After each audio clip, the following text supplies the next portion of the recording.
Hello my dear student, কেমন আছো? আশা করি সবাই ভালো আছো এবং সুস্থ আছো। আজকে আমরা চলে এসেছি সম্পূর্ণ নতুন একটি ভিডিও নিয়ে। ভিডিওটি হলো, আমরা সবাই জানি যে একাদশ ও দ্বাদশ শ্রেণীর সিলেবাস কিন্তু পরিবর্তন হয়েছে। সম্পূর্ণ পাঠ্যক্রম কিন্তু প্রত্যেকটা বিষয়ের কিন্তু চেঞ্জ হয়েছে, পরিবর্তন এসেছে। তাহলে চলো আজকে আমরা ওই একাদশ শ্রেণীর বাংলা বিষয়ের সম্পূর্ণভাবে বিস্তারিত সিলেবাসটি জেনে নিব। পরবর্তীকালে পরবর্তী সময়ে আমরা কিন্তু দ্বাদশ শ্রেণীর সিলেবাসটাও কিন্তু জেনে নিব। তো চলো কথা না বলে আমরা শুরু করি আজকের আলোচনা। একাদশ শ্রেণীর বাংলা বিষয়ের সম্পূর্ণ বিস্তারিত সিলেবাসে কি কি রয়েছে, কয়টি ভাগে পরীক্ষা হবে, কয়টি আহ, বিভাগে বিভক্ত করা হয়েছে এবং প্রশ্নের ধরন কিরকম হবে। তো চলো শুরু করি।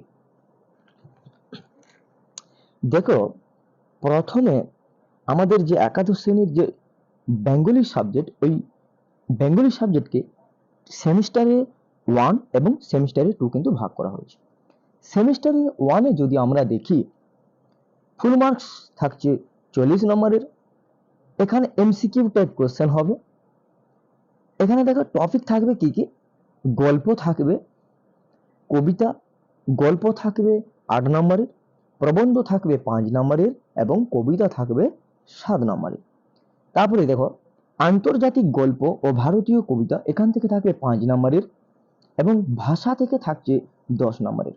বাংলা শিল্প, সাহিত্য ও সংস্কৃতির ইতিহাস এখান থেকে থাকছে 5 নম্বর।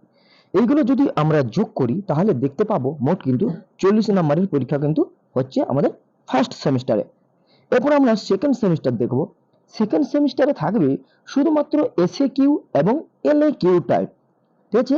তাহলে ফার্স্ট সেমিস্টারে থাকবে শুধুমাত্র এমসিকিউ এবং সেকেন্ড সেমিস্টারে থাকবে এসএ কিউ এবং এলএ কিউ।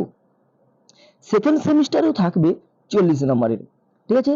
সেখানে কি থাকবে, গল্প থেকে থাকবে 5 নম্বরের, কবিতা থেকে থাকবে 5 নম্বরের, নাটক থেকে থাকবে 5 নম্বরের এবং পূর্ণাঙ্গ সহায়ক গ্রন্থ এখান থেকে থাকবে 10 নম্বরের এবং বাংলা শিল্প, সাহিত্য ও সংস্কৃতির ইতিহাস এখান থেকে থাকবে 5 নম্বরের আর প্রবন্ধ রচনা থাকবে 10 নম্বরের। তাহলে এখানেও যদি আমরা যোগ করি তাহলে দেখতে পাবো মোট কিন্তু 40 নম্বরের পরীক্ষা থাকছে।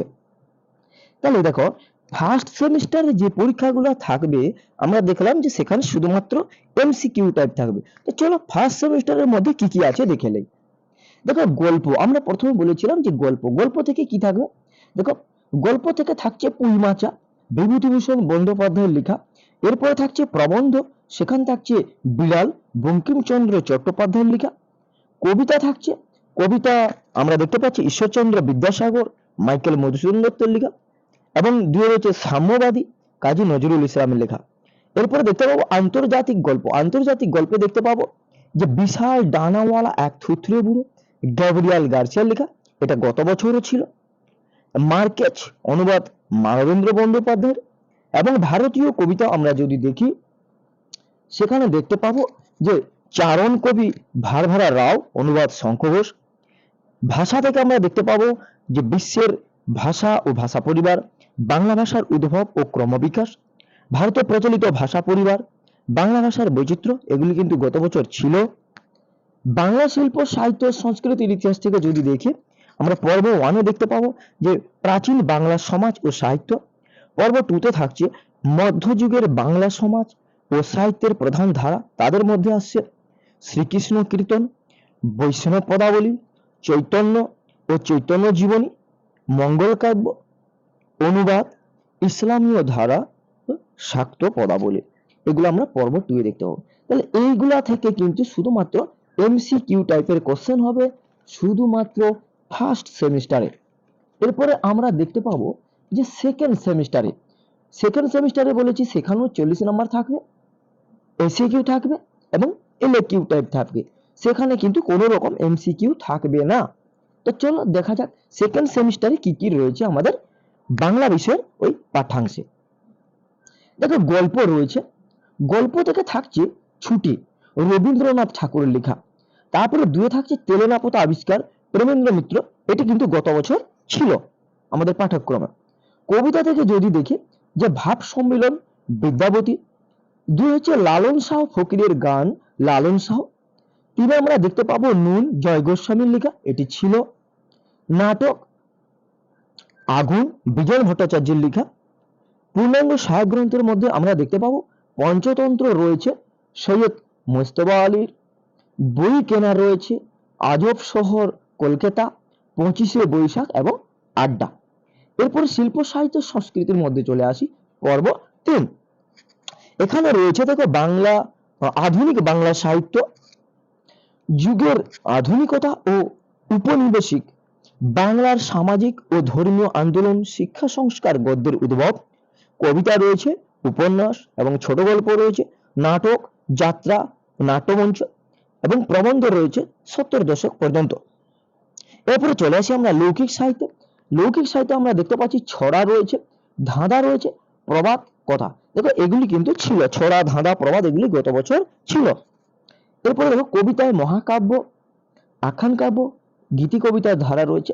কবিতাতে আমরা দেখব যে মধুসূদন দত্ত রয়েছেন, রবীন্দ্রনাথ ঠাকুর রয়েছেন, কাজী নজরুল ইসলাম রয়েছেন, জীবনানন্দ দাশ এবং পরবর্তী ধারা। কথা সাহিত্যে আমরা দেখতে পাচ্ছি বঙ্কিমচন্দ্র চট্টোপাধ্যায়, রবীন্দ্রনাথ ঠাকুর, শরৎচন্দ্র চট্টোপাধ্যায় এবং মানিক বন্দ্যোপাধ্যায়, বিভূতিভূষণ বন্দ্যোপাধ্যায়, তারাশঙ্কর বন্দ্যোপাধ্যায় ও পরবর্তী ধারা। এরপরে চলে আসি আমরা নাটকে। নাটকে রয়েছেন মধুসূদন দত্ত, দীনবন্ধু মিত্র, গিরিশচন্দ্র ঘোষ, রবীন্দ্রনাথ ঠাকুর, দ্বিজেন্দ্রলাল রায়, বিজন ভট্টাচার্য ও পরবর্তী ধারা। এরপরে আমরা চলে আসছি প্রবন্ধ রচনাতে। দেখো রয়েছে এখানে যে রচনা লেখার বিষয়টি এক লাইনে না দিয়ে একটি মানস, মানচিত্র এবং তথ্য সম্ভার দেওয়া হবে। পরীক্ষার্থীরা সেই মানচিত্র এবং প্রয়োজনীয় তথ্য ব্যবহার করে প্রবন্ধ রচনা করবে এবং তার একটা শিরোনাম দিবে। একটি বক্তব্যের সপক্ষে বা বক্তব্যের বিপক্ষে একটি অনুচ্ছেদ দেওয়া থাকবে। পরীক্ষার্থীরা প্রদত্ত অনুচ্ছেদের সপক্ষে বা বিপক্ষে তাদের বক্তব্য লিখবে। এই হলো আমাদের আজকের বিষয়, একাদশ শ্রেণীর বাংলা বিষয়ের সম্পূর্ণ সিলেবাসের বিস্তারিত আলোচনা। তো যদি ভিডিওটি ভালো লাগে অবশ্যই লাইক শেয়ার করো, এবং যারা জানো না এখনো সিলেবাস সম্পর্কে তোমার বন্ধু বান্ধব তাদের সঙ্গে ভিডিওটি শেয়ার করো। আজকে এই পর্যন্ত, পরবর্তীতে দেখা হবে দ্বাদশ শ্রেণীর সিলেবাস নিয়ে। ততক্ষণে সবাই ভালো থাকো এবং সুস্থ থাকো।